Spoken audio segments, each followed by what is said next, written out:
Começa agora, Café com Política. Uma realização 96 FM e Jornal da Cidade. Seja muito bem-vindo à edição número 91 do Café com Política, que tem oferecimento de Brambila, acreditando no futuro. Sempre comigo, Reinaldo Café, com as participações do consultor Kleber Santos. Kleber, bom dia, bem-vindo. Bom dia, Café, bom dia aos amigos que nos acompanham nessa manhã. Do jornalista João Jabur. Bom dia, Café, bom dia a toda a nossa grande audiência. Jornalista Ricardo Bizarra. Bom dia a todos. E a nossa convidada de hoje, a vereadora do PT, Estela Almagro. Bom dia, Estela, estreando aqui no Café com Política. Verdade, minha estreia aqui, né? Já tive várias vezes na 96, mas não pro Café com Política. Uma satisfação, prazer estar com vocês. Vamos discutir aqui o cenário nacional, regional, estadual e contando com a participação de todos aqui da bancada e também você da nossa audiência que pode interagir pelo WhatsApp 991 23 96 96 ou pelo YouTube e também o Facebook, tanto da 96 FM como do Jornal da Cidade JCNet. Bom, vamos fazer um recorte sobre a política local. Estela, nós temos aí um ano de eleição e naturalmente você já em algumas oportunidades disse aqui, eu não sou candidata, né? O PT fala em Cláudio Lago, me parece que vai ter que ter uma decisão lá no seio. Mas a minha pergunta é no sentido, você já esteve com a máquina na mão no sentido não pejorativo, né, da questão. Uma primeira eleição, vice do Rodrigo, e numa segunda com 80% mais, né, de preferência. Isso faz toda a diferença para quem está à máquina, fazendo uma alusão à possível recandidatura da prefeita Suelen? Olha, Café, não deixa de ser verdade que essa experiência causa assim, uma mudança de cenário, mas não acho que condito sine qua non essa questão de você ter passado uma vez, porque você pode passar uma vez e passar mal, né? Por exemplo, eu não acredito que... de Gazeta. Exatamente. Não, mas assim, no caso específico mesmo da prefeita Suelen Rosim, ainda que ela viesse a ter um segundo mandato, eu não creio que ela chega no 4º ano de mandato com uma experiência que mostre que assim, ela amadureceu, ela cresceu a visão de administrar, de dividir o poder, de discutir com a cidade, de se apresentar para os segmentos organizados. E eu ainda vejo ela, apesar da experiência desses 3 anos, indo para o 4º, né? Eu falo indo para o 4º porque a gente sabe que o ano começa, como termina a gente não sabe, a política é dinâmica. De qualquer maneira, eu vejo ela dentro ainda de uma ostra, né? Tá muito fechada. E essa experiência de um ano não significa uma segunda, de um ano não, de um mandato. Não significa que uma segunda... Não, mas eu falo no sentido da máquina mesmo, da máquina. Experiência de mexer com a máquina? Não, de usar a máquina. Ah, tá. Bom, isso é conceito pessoal, né? Ideológico, de vida, de opção, de como atuar, né? Eu vejo a prefeita usando a máquina desde que tomou posse. Então, no caso dela, particularmente... todos de alguma maneira vão acabar sendo acusados do uso da máquina, porque quem está dentro, o Instituto da Reeleição é algo em debate, né? Em que pese eu particularmente aqui ter as minhas visões, algumas contrárias e outras a favor, mas assim, preponderantemente eu ainda me mantenho favorável ao Instituto da Reeleição. Então, se você vai acabar sendo acusado de usar. Isso depende muito da sua visão de máquina. A prefeita, por exemplo, quando confunde as suas redes sociais com as redes sociais da administração, quando usa os servidores contratados, ainda que de comissão, para o serviço de divulgar o que ela faz, primeiro nas suas redes sociais, depois na rede oficial da prefeitura, isso não é uso da máquina. E ela faz isso desde o primeiro momento. Se você pegar o carro oficial, por exemplo, um dos últimos que chegou, não vai estar lá gabinete da prefeitura ou gabinete de prefeitura municipal de Bauru, vai estar gabinete da prefeita. Então, assim, essa individualização, essa questão do CPF sendo colocado na frente do CNPJ, na minha visão, já é algo reiterado com ela. Acontece com outros também, né? Pode ter momentos aí de se extrapolar. Então, beneficia? Beneficia. Você está com a estrutura. Você pode tomar decisões políticas que beneficiam uma gama grande. Até por isso a legislação eleitoral cuida, né, de minimamente impor algumas limitações aí no calendário para tentar frear. Mas ainda assim, a máquina é a máquina. Café com Política, assessorado aqui pelo Júnior, né? Assessor da vereadora Estela Jabur. Estela, nesta semana, para pegar um fato aí bem recente, na esteira da tempestade que caiu e, mais uma vez, como sempre, alagou boa parte da cidade, a prefeita foi para a rede social e fez lá uma espécie de pressão em cima da Câmara com relação ao projeto da autorização para ela terceirizar a estação de tratamento de esgoto.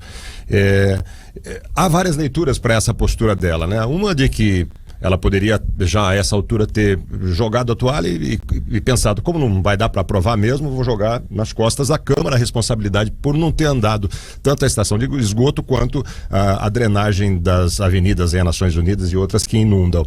E outra leitura também que pode ser feita é que ontem, durante todo o dia, técnicos da FIP estiveram com ela no gabinete, vários contatos foram feitos, me parece que ela vai conversar vereador a vereador, não ela talvez, né, pessoalmente, mas outros. Enfim, como é que você viu essa movimentação e está vendo até esse momento? Porque segunda-feira, lembrando, né, é a volta do ano legislativo, a primeira sessão ordinária da Câmara Municipal e ali o último prazo para se votar o projeto. E só para complementar, duas reações em redes sociais, uma do Meira e outra do próprio Borgo, né, questionando, o Meira favorável à concessão, o Borgo contrário, pelo menos por hora, mas ambos questionando essa jogada de responsabilidade nas costas da Câmara Municipal, como se quem nunca viu nada entendesse que todo o projeto está pronto, tem todas as dúvidas tiradas.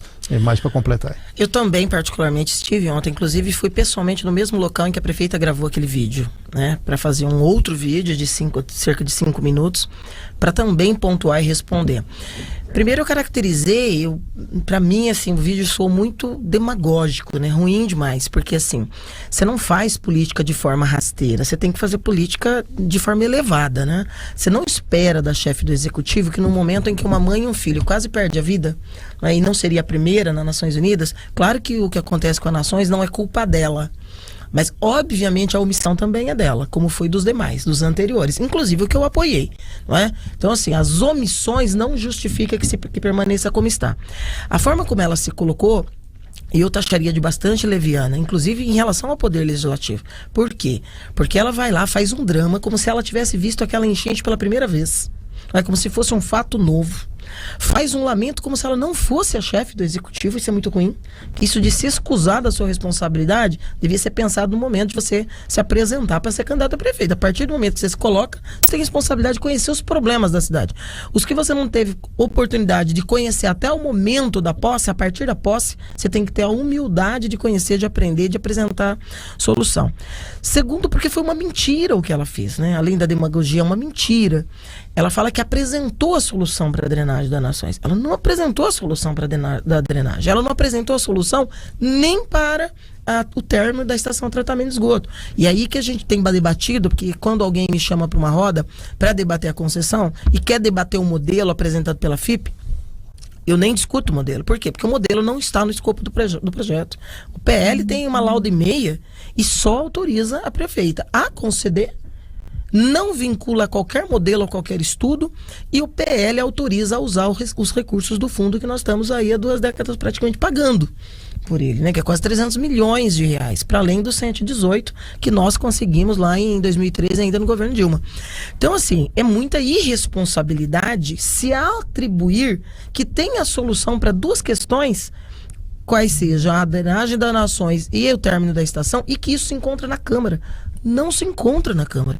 Ainda que se tenha apresentado volumes que foram, inclusive, sendo anexados ao longo de 3, 4 meses, o que mostra um despreparo do governo para um projeto da ordem de bilhões surreal. Para mim é uma tática de jardim da infância.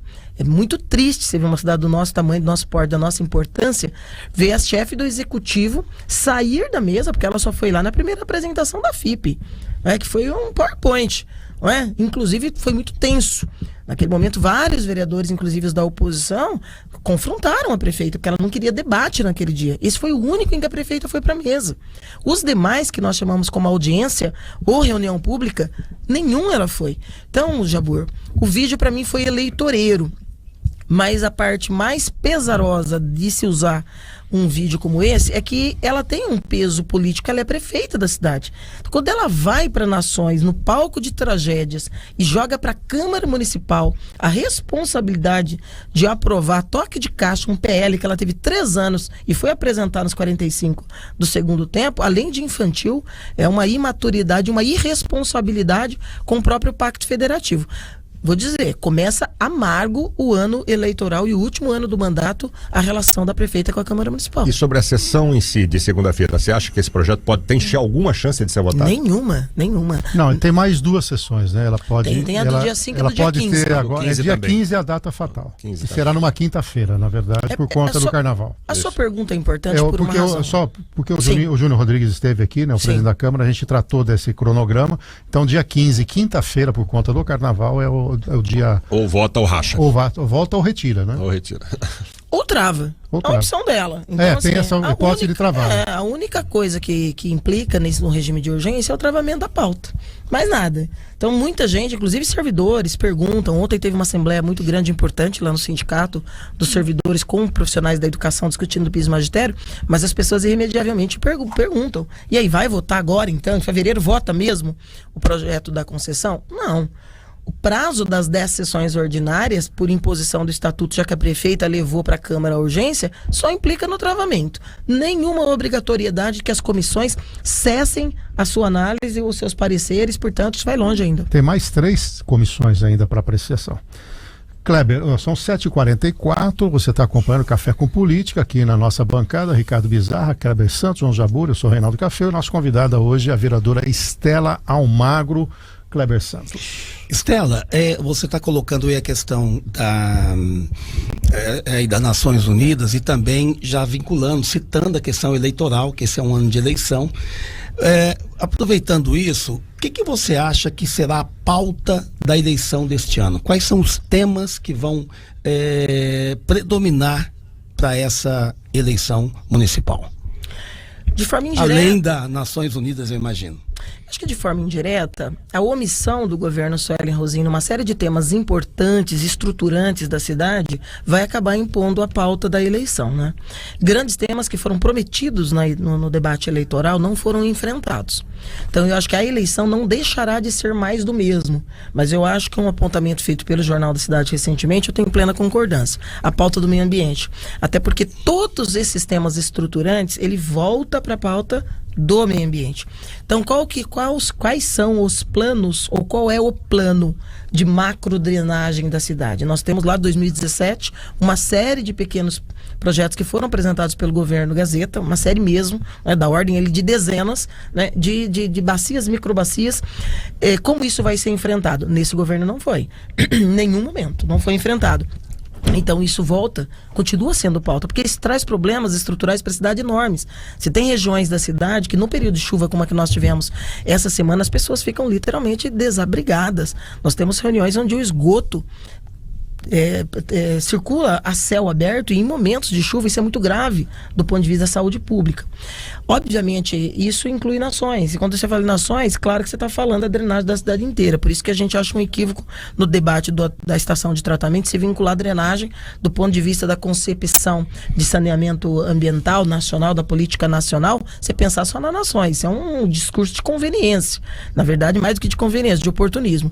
Então a drenagem vem e volta, porque nós temos regiões aí que tem gargalos grandes, o centro da cidade está esmagado, a sua perspectiva de crescimento, na medida em que você não vai ter ali a construção. Se você não investir em habitação, você não vai ter uma nova visão do centro da cidade, e você não vai ter uma visão nova do centro da cidade enquanto você não resolver o problema de drenagem, que é da ordem de milhões de reais que precisa ser enfrentado.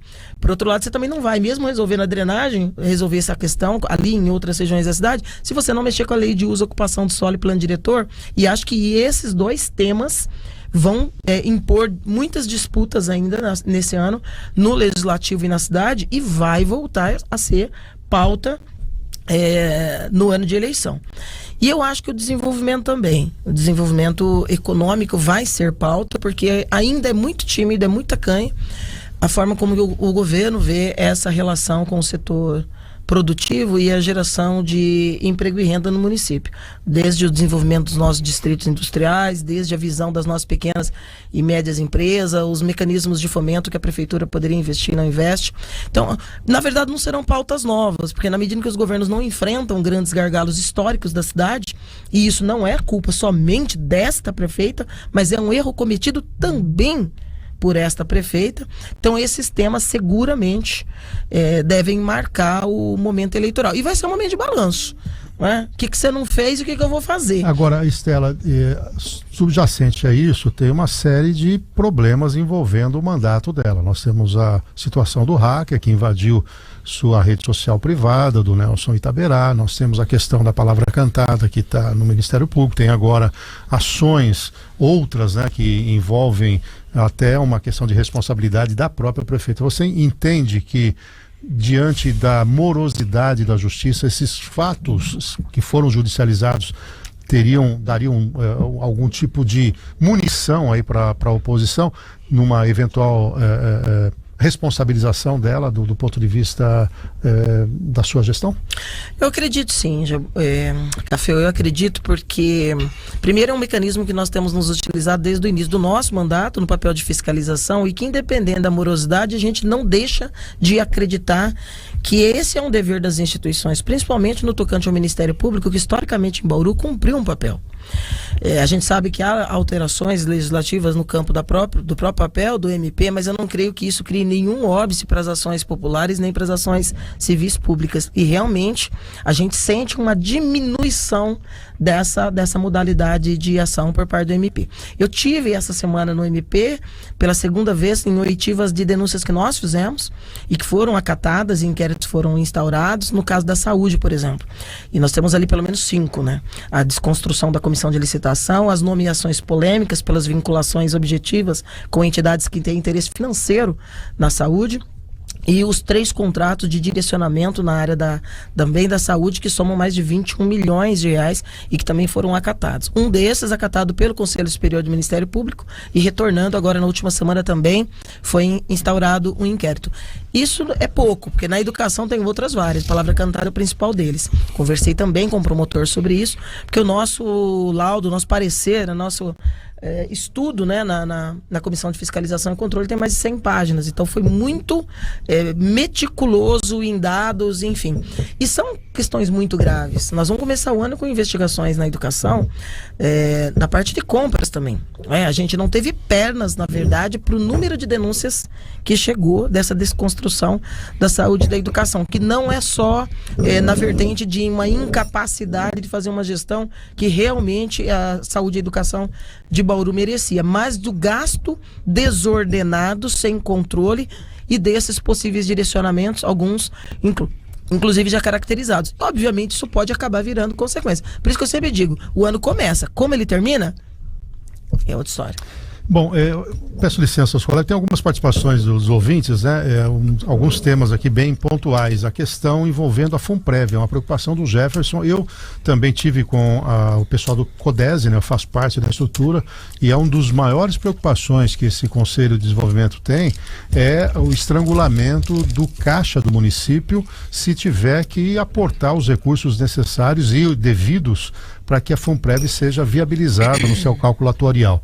Então esse é um tema que está, na minha visão, também passando ao largo, né? Se for cumprir o que está ali previsto, teria que ter uma injeção esse ano de mais de 60 milhões de reais. Como é que você vê o problema da FUNPREV em Bauru? Eu vejo com respondendo inclusive ao Jefferson. Eu agradeço a pergunta, Jefferson. Ela é importante, mas ela tem 2 recortes, né? Então, essa preocupação que você fala de uma entidade a respeito dos investimentos do município é uma vertente. A vertente que mais me preocupa é que uma eventual, vamos ver o termo falência, mas uma eventual quebra da fundação implicaria numa das maiores crises de ordem econômica do nosso município. Porque nós temos alguns milhares de pessoas que dependem dessa renda, e mais do que isso, que investiram ao longo de todas as suas vidas nessa contribuição. E aí nós temos sempre que fazer uma meia-culpa, porque sucessivos governos, né, desde lá de trás o ISO, que ficou muito tempo sem pagar e faz uma recomposição que nunca vai suprir a necessidade, tirou a capacidade de investimento da fundação durante muito tempo.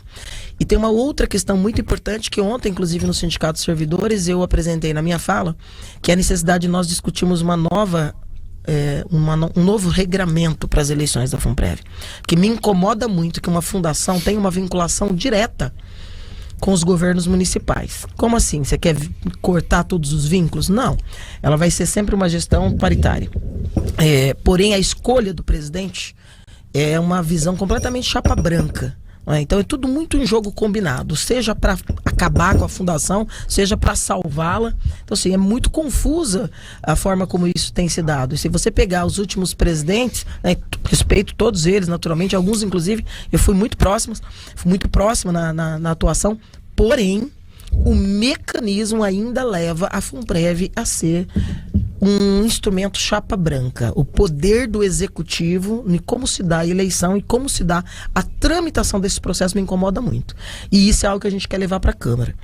Você vê que houve apontamentos, inclusive o Jornal da Cidade fez uma matéria ampla sobre isso, mostrando melhoras no retorno dos investimentos feitos ao longo desse ano. Isso também é fruto de muitas cobranças, porque vários dos investimentos feitos nesses últimos 3, 4, 5 anos foram questionáveis, com perdas, inclusive. Principalmente o da Caixa Econômica Federal. Exato. Apostaram nos papéis que não renderam o que estava se Lembrando o valor do déficit, né, que é importante para quem está em casa ouvindo, são 300 milhões, se não me engano. Tem que ter um aporte aproximado de 60 milhões por ano aí para poder, ao longo do tempo. Óbvio que nós não estamos aqui, para ficar claro, nós não estamos falando aqui que a FUNPREV quebrará o ano que vem. É um cálculo atorial que, se continuar nessa toada, vai chegar um momento que não vai ter recurso. Há uma subtração de quase 5 milhões de reais por mês do principal aplicado para custear as aposentadorias. Já está envelhecendo, aí você coloca funcionários com salário menor, então quem sai tem uma remuneração maior, quem entra contribui pouco, ou seja, a conta não fecha, né? Então, e tem aí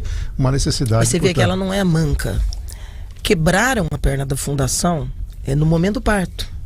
Que quando você enfia, literalmente, enfia goela abaixo mais de 1.000 trabalhadores, sem que eles tenham contribuído ao longo da sua vida para essa entidade, que é o que aconteceu na extinção da CEPREM para a FUNPREV, é uma grande responsabilidade. Porque você está criando uma perspectiva de morte súbita futura. Ou seja, nasceu já com déficit. Com irresponsabilidade administrativa, entende? Porque foi uma decisão de governo. Entende? Aí você tem que encontrar mecanismos. Eu coloco ali, mas eu resolvo isso como? Não foi apresentado.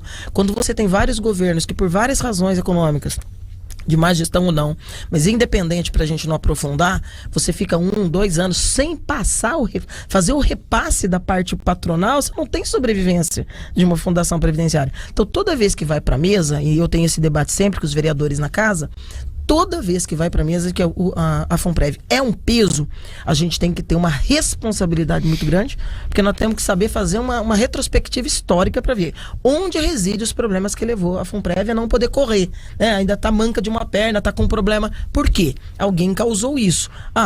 E aí, como que resolve? Esse é um debate que nunca foi feito. Nem judicialmente. Eu falei isso para os presidentes, nas audiências públicas que eu particularmente chamei pela Comissão de Fiscalização e Controle. Os presidentes nunca acionaram judicialmente o município para essas responsabilidades históricas. Então fica parecendo que é um favor todo mês, mas é um favor fruto de uma irresponsabilidade. Café com Política, recebendo aqui a vereadora Estela Almagro, são 7h55, Kleber. Estela, o resultado de uma eleição municipal, ela é, principalmente quando você fala em executivo, depende muito do candidato.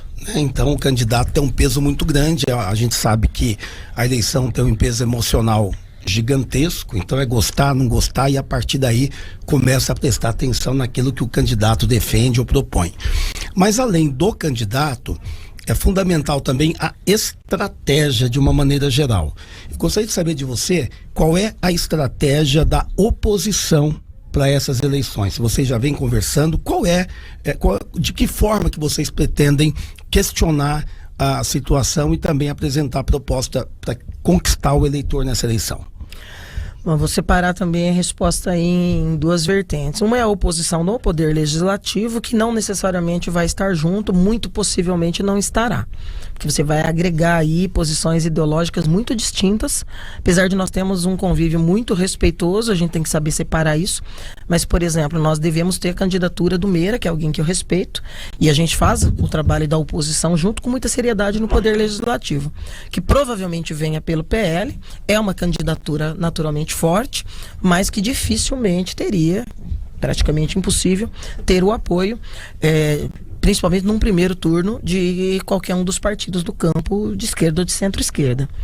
Você vai ter outros partidos ali que estão no campo da oposição hoje, em que nós ainda não temos a convicção sobre os rumos que terá na eleição municipal. Você pega a bancada do PP, por exemplo, que tem 2 vereadores, onde um deles provavelmente não permaneça, não é? Onde você tem um vereador na situação e você tem um vereador na oposição. E um dos da oposição, né, do PP, pode, né, deve estar indo para o Podemos. Aí o Podemos você tem o Raul como uma perspectiva real de candidatura.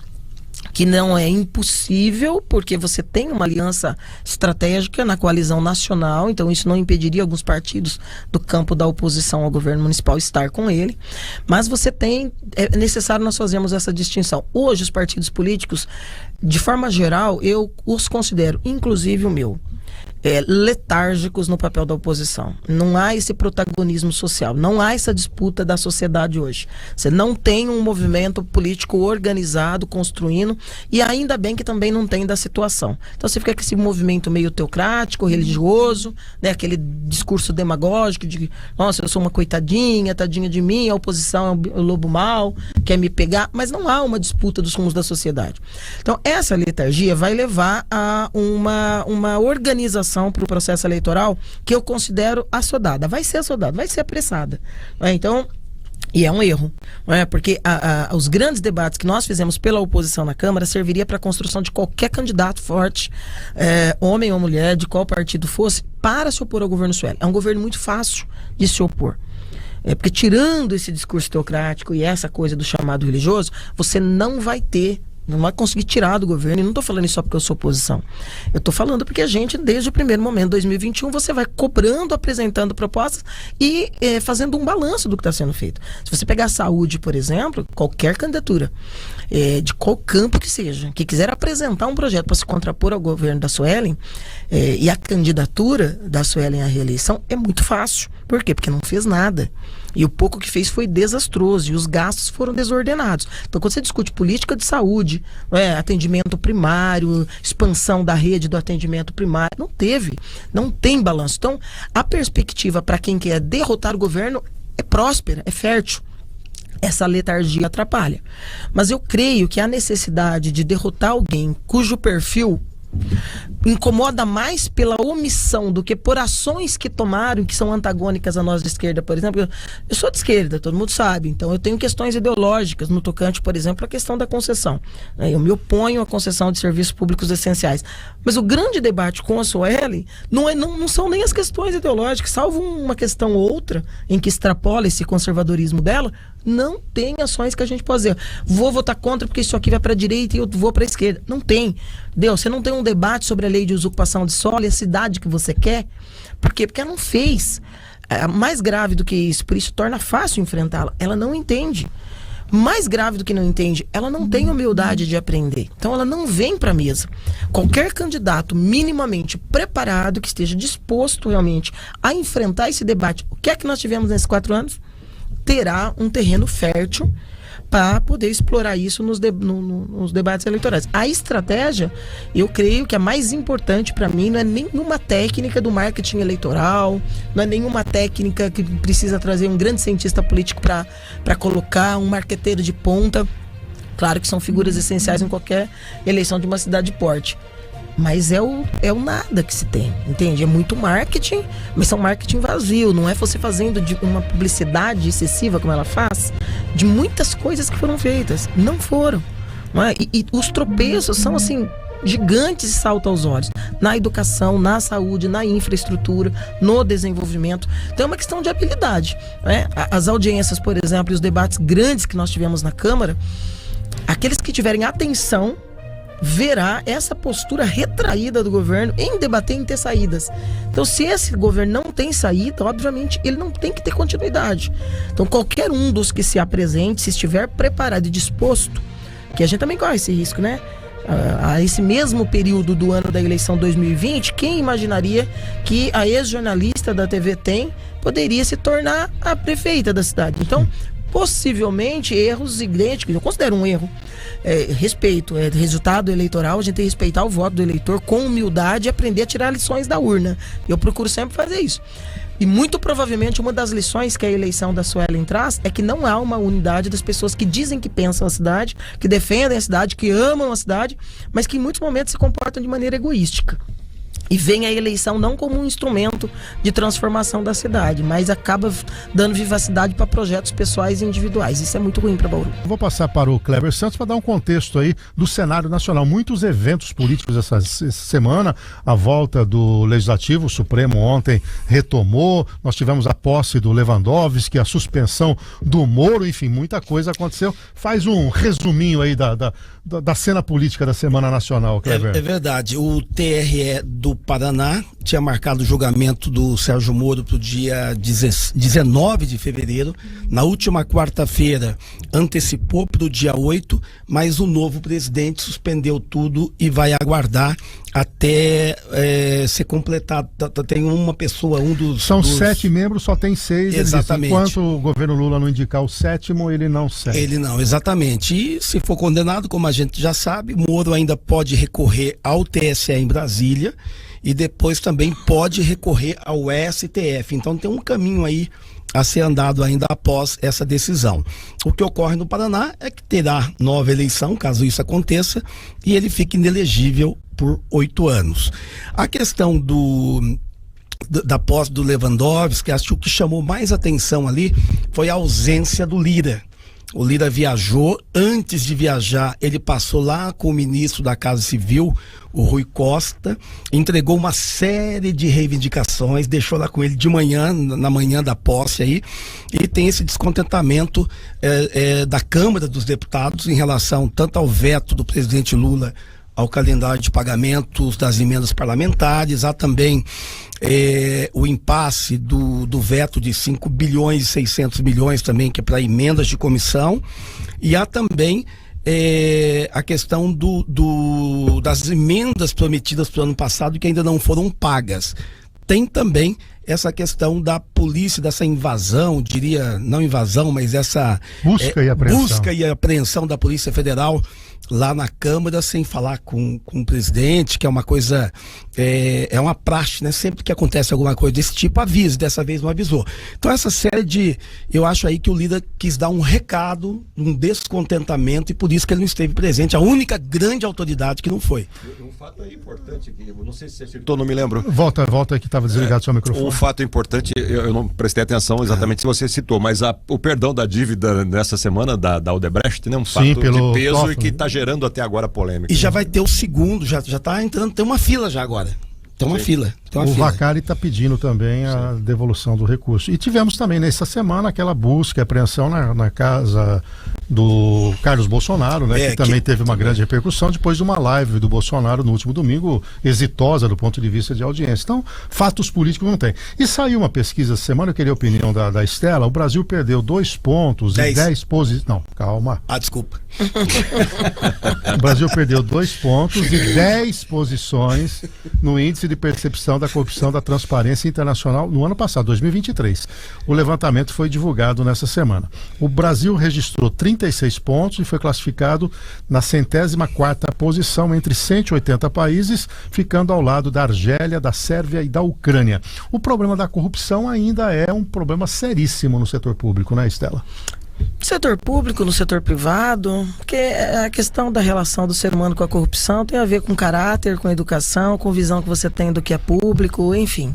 Não é algo que você supera em uma eleição ou em 2 eleições. Eu não sei objetivamente os critérios que levam a essa percepção os controles, a questão envolvendo a resolução, a interface eventual com estatais, Por exemplo, para mim é bastante estranho a entidade apontar 10 pontos nesse primeiro ano de governo Lula, em que você começa a arrumar a casa para uma perspectiva nova de 4 anos de um governo Bolsonaro, um governo que agora vai ficando cada vez mais desnudado, que teve uma relação íntima com a corrupção e com o mau uso dos recursos públicos, né? Começando pelo cartão, relação com estatais, enfim. O meu irmão lembra, Marcos, meu irmão lembra que também está um peso grande é a impunidade.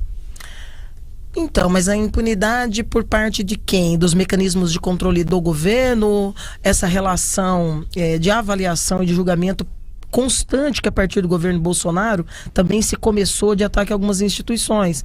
Por exemplo, quando claro que a gente sabe que as cortes também são feitas de seres humanos, juízes, promotores, em que pese o interesse coletivo e difuso que deve estar representado dentro dessas instituições, são feitos por pessoas. Quando você tem um julgamento constante dessas instituições, por exemplo, qualquer movimento do STF cria uma reação de alguns setores mais conservadores, como se nós não pudéssemos mais acreditar de maneira nenhuma naquela instituição que a própria Constituição Federal colocou no mais alto nível, no mais alto patamar, porque toda democracia precisa ter essas instituições e esses instrumentos para você julgar, combater a corrupção, mediar relação em alguns conflitos. Um dos pontos que o Kleber trouxe aqui da insatisfação do Lira e do Congresso ali com as investigações conduzidas pela Polícia Federal, em que pese eu recomendar mesmo essa relação de forma cortês, vamos avisar que estaremos aí.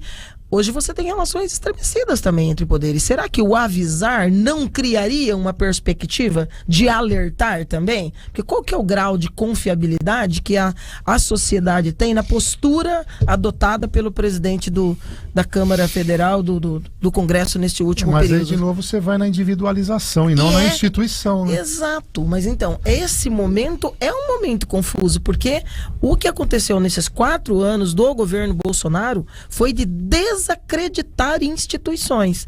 E ao desacreditar instituições, você projeta indivíduos. Quando você alerta o Lira de que você vai fazer uma busca e apreensão no gabinete de um deputado, em que pese a relação institucional deveria ser preservada, eu também consigo compreender a estratégia por trás da instituição que está fazendo a investigação. Eu alerto, e qual vai ser a providência? É como te avisar que eu vou bater, a Polícia Federal vai bater na sua casa 6 horas da manhã.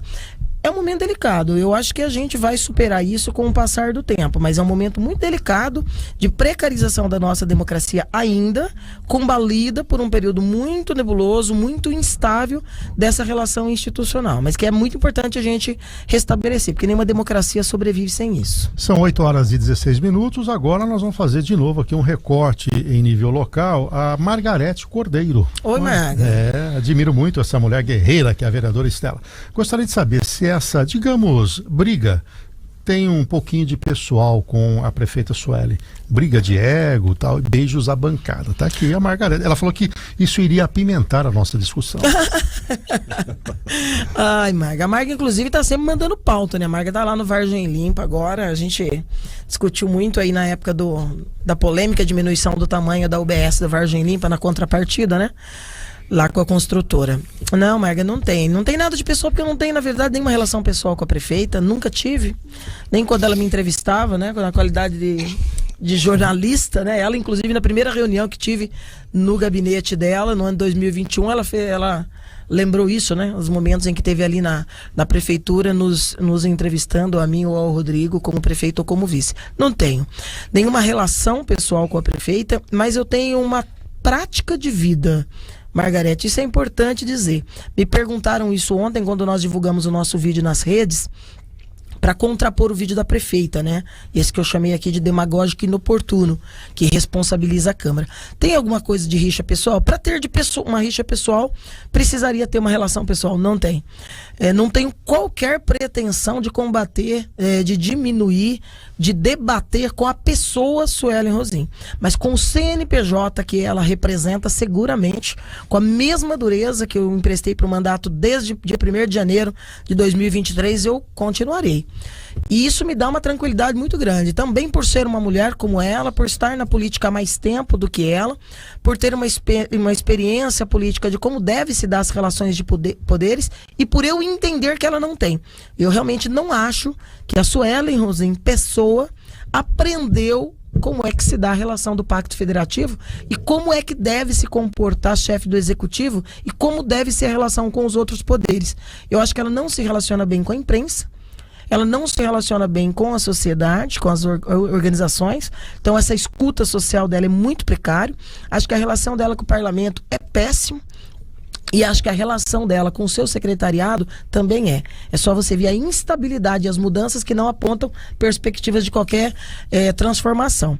Então, aqueles que me acompanham sabem absolutamente disso. Não faço qualquer vinculação pessoal quando das minhas críticas. São sempre objetivas, eu estudo muito, né? Falei isso essa semana, já sofro de insônia, né? A vida toda, eu durmo 4 horas por noite. Então, para sorte da cidade, não é? Que acredita que a oposição tem papel preponderante em qualquer democracia, eu passo as madrugadas lendo, e eu leio os processos que eu pego, e eu pego o processo toda semana, né?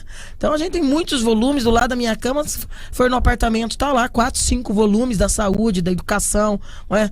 E é isso que eu levo para casa, né? Para casa legislativa. Então a dureza e a reincidência no papel de fiscalizar pode levar as pessoas a achar, poxa, você quer destruir a Sueli? De maneira nenhuma. Agora, eu quero sim combater o governo dela, porque não me representa e eu acho que usa mal a estrutura e deixa a desejar, e as pessoas sofrem por conta disso. Estela, nós temos a semana que vem o Carnaval e mais uma vez o Sambódromo está lá. Teve que ter uma ação de um grupo que você até liderou, e depois a 96 e o Cidade 360 esteve lá e limparam. Na segunda-feira foi uma ação social, visitamos lá novamente, voltou tudo como estava, e o Adriano Queiroz pergunta aí se essa reforma não sai do papel, o que falta de vontade política. E vou até sugerir, estava falando com o Bizarro essa semana, vamos fazer o grito do Carnaval no próximo sábado lá de novo, pelo menos marca território, né? Bom, mas dei a dica, agora vão limpar essa semana, aí complicou. Você sabe que das discussões feitas na Câmara no ano de 2022 e depois repetidas em 23, surgiu a ideia da realização de uma roda de samba, que depois acabou se transformando na atividade feita pela estação 1º de agosto, comandado pelo Tobias III, naquele ato de limpar, né? Eles escolheram um samba muito legal, inclusive, né? O samba chamou, eu não vou fugir da responsabilidade, então eu tô aqui. E a reação da prefeita, da Secretaria de Cultura, é ruim. Então é isso que eu falo, né? Essa falta de perspectiva de qual que é a relação. Poxa, eu chamei um debate essa semana sobre o COMAD, a política do Conselho de Políticas de Álcool e Outras Drogas, por conta do ato da prefeita despolitizado do ano passado, de 23, que acossou o Conselho. Foi eu marcar a audiência pública para ontem.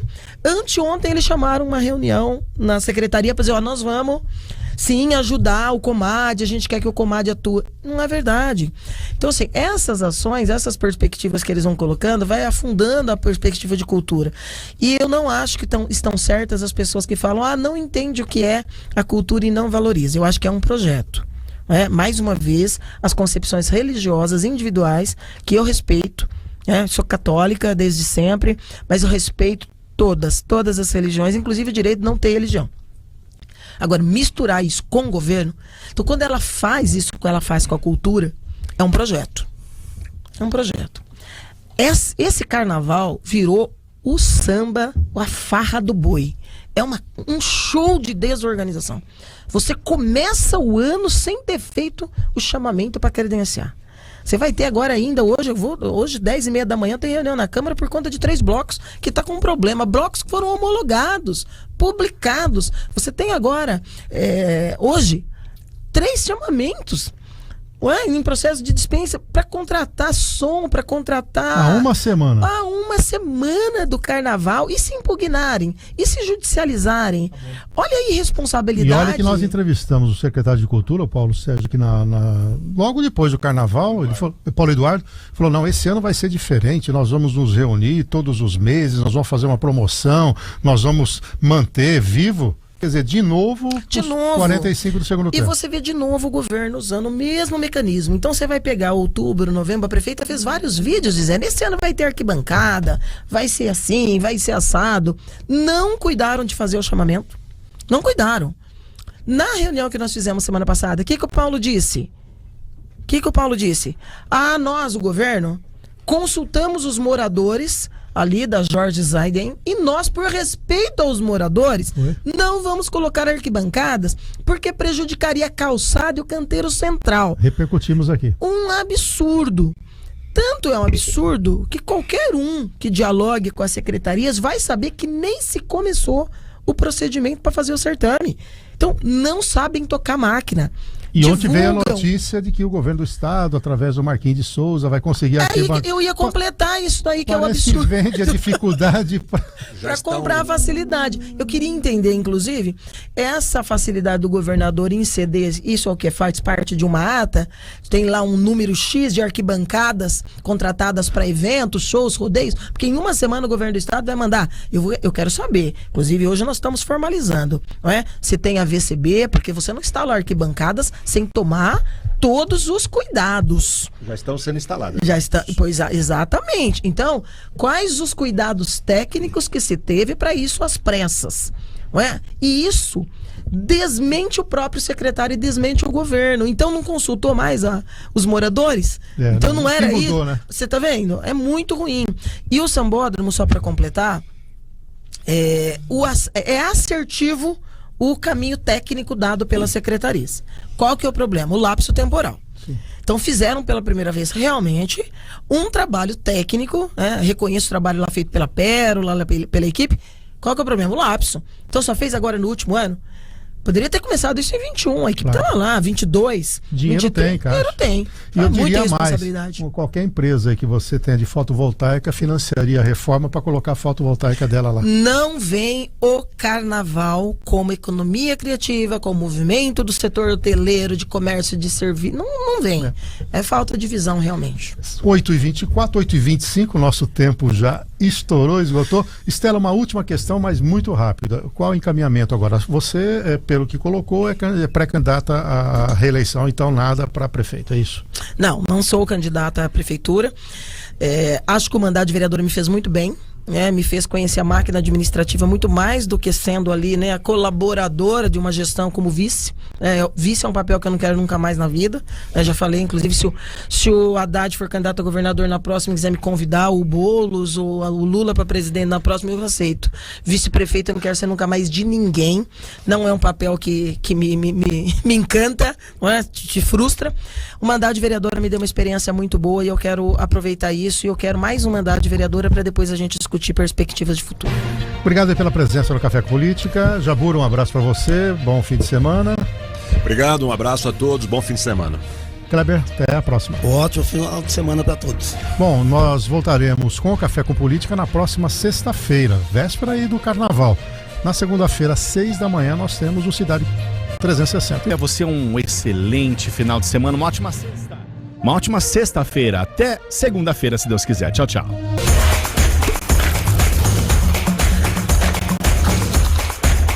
Café com Política. Oferecimento Brambila. Acreditando no futuro.